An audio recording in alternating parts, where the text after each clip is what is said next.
భార్య ఉన్న రామకృష్ణ పరమహంసకి పిచ్చి పిచ్చిగా ఉన్నాడని పెళ్లి చేశారు. పెళ్లి చేస్తే ఏం చేశాడు? భార్యలో కూడా దైవాన్ని చూశాడు. ఆవిడ ముట్టుకోలేదు. అంటే ఏమైంది? ఎన్ని ప్రయత్నాలు చేసినా ఆయన ఆ వైరాగ్యాన్ని వదలలేదు. భార్యను కూడా దైవంగా భావించి అమ్మవారు అనుకుంటూ పూజ చేసేవాడు. ముట్టుకోలేదు. నేను ముట్టుకోను అమ్మవారిని. అంటే ఎంత నిగ్రహం ఉండాలి. చేసుకోకుండా ఉండడం తక్కువ స్థాయి, చేసుకుని కూడా ఆయన ఆవిడ ముట్టుకోకుండా బ్రహ్మచారిగానే ఉండిపోయాడు. మరి ఎంత నేర్చుకున్నాడు ఆయన? ముందు భక్తిలోనే ఉన్నాడు అమ్మవారు.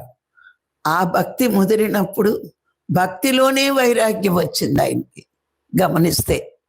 కానీ ఆ రోజుల్లో ఆయన అందరూ కూడా పిచ్చోడు అనుకున్నారు.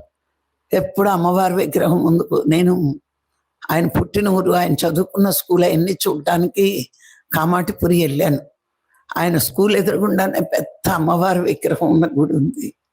ఉంటే ఆయన స్కూల్లో క్లాస్లో ఉండకుండా అస్తమాటు అక్కడ గుడి దగ్గరికి వెళ్ళిపోయి ఆ విగ్రహాన్ని చూసి, ఇప్పుడంటే మనం డీప్గా వెళ్ళాడు ఇవన్నీ తెలుసు మనకి, ఇంక ఒళ్ళు తెలియకుండా ఉన్నాడు అంటే ప్రపంచాన్ని శరీరాన్ని మర్చిపోయి ఆ సమాధికి వెళ్ళిపోతున్నాడు. కానీ ఆ రోజుల్లో తెలియక వీడు అమ్మవారి విగ్రహాన్ని చూస్తే సొమ్ముసిలి పడిపోతున్నాడు అనుకునేవారట. లేపేసేవారట ఆయన్ని. ఆ సమాధిలోకి వెళుతున్నా సరే బయటికి తీసుకొచ్చి లేపేసి కూర్చోబెట్టేవారట. ఇటు స్కూల్కి కూడా వెళ్ళట్లేదు సరిగ్గా. అలాగే ఈ పిచ్చి పట్టేసిందేమో వీడికి ఏమైనా అని పెళ్లి చేస్తే పిచ్చి కుదురుతుంది అంటారు కదా, అందుకని పెళ్లి చేశారట. ఆవిడకి కూడా అమ్మవారే అనేవాడట. అప్పుడు భార్యకు అర్థమైందట.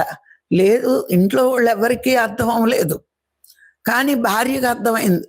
లేదు, ఈయన భక్తిలో ఉన్నాడు, అమ్మవారిని తప్పించి రెండో చేస ప్రపంచ చేస ఆయనకి లేదు అన్న విషయం ఆవిడకి అర్థమైందట.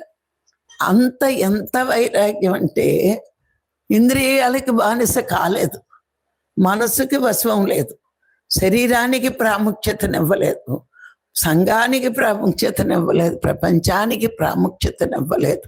అంటే అంత వైరాగ్యం ఆయనకి చిన్నప్పుడే వచ్చేసింది. నిజంగా ఇలాంటివి రావాలంటే భగవంతుడి కృప ఉండాలండి.